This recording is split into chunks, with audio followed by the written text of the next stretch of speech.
is Kaye Judt. Now we're going to learn how to make tatted rings.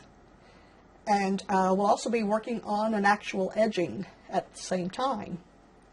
So to do a ring instead of a chain, we pinch the thread that's wrapped around our shuttle in our left hand between the thumb and first finger. We wrap the thread all the way around our hand and then back into the pinch.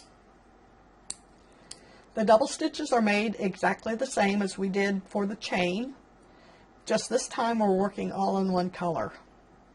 So again, we work the first half of this double stitch by wrapping our thread around the back of our hand, slide the shuttle under the left hand thread and over the left hand thread. We still need to do the transfer, so we loosen the tension on our left hand, tighten the shuttle thread, and then tighten the first half of our double stitch down into our pinch.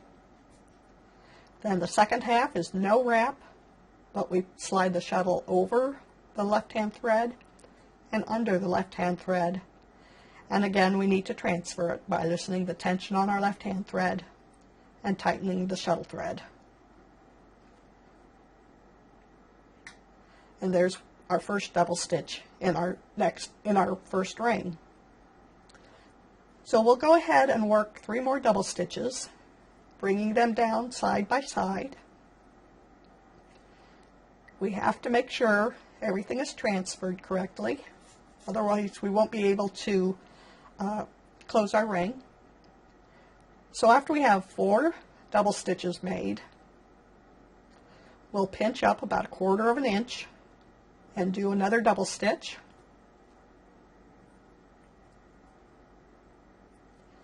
That makes our first picot in this ring. It's actually using up the thread that makes the ring around our left hand. So to give us a little more space to work with, always pull down here towards the bottom of your hand.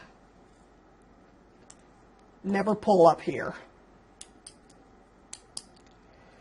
We've made 1 double stitch in our next group of 4, so we'll do 3 more double stitches side by side.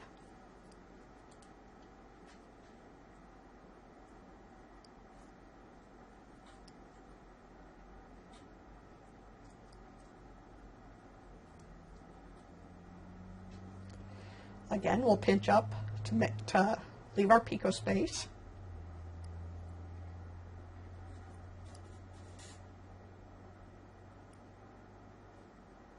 Now we have 2 picots, and you can adjust the size by pulling on them with the point of your shuttle.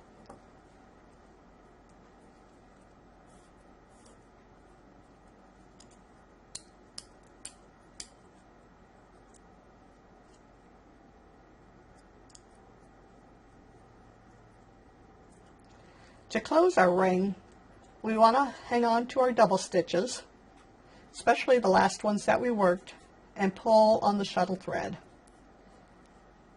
We want the cap edge of our double stitches to be along the outside edge of our ring, with the picots extending out beyond that. And so here's our first ring. What we're going to do is leave a thread space of about 3/4 of an inch and begin our next ring. We're going to start with 4 more double stitches.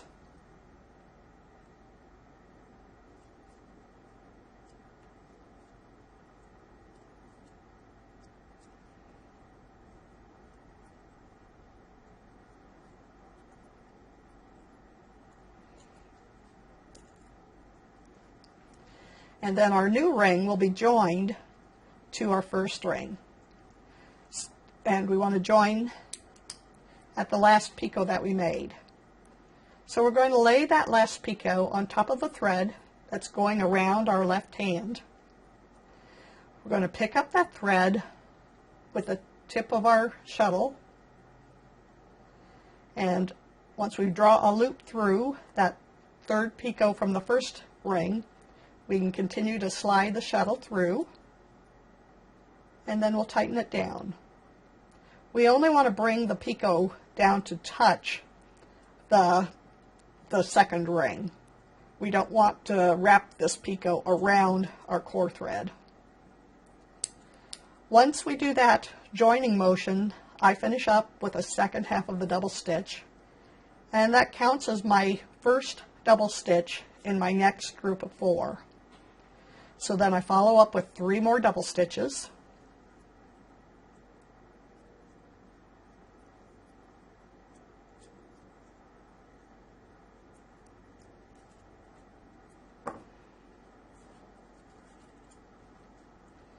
We're going to leave a picot space.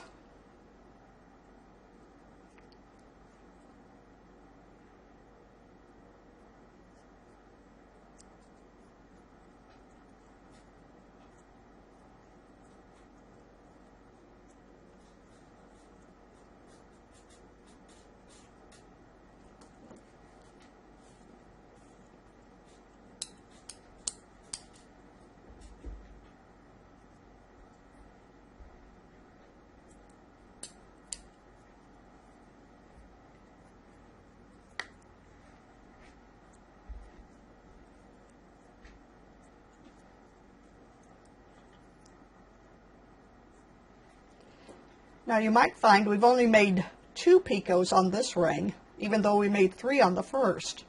That's because our second ring and the first ring share the picot where they joined. And so once we made only 2 more picots, we're ready to close our second ring.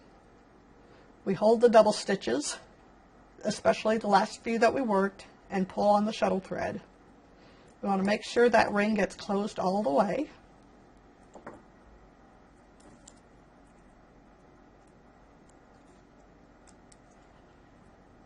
We'll leave a thread space and start our third ring, and that's how we make lace edging.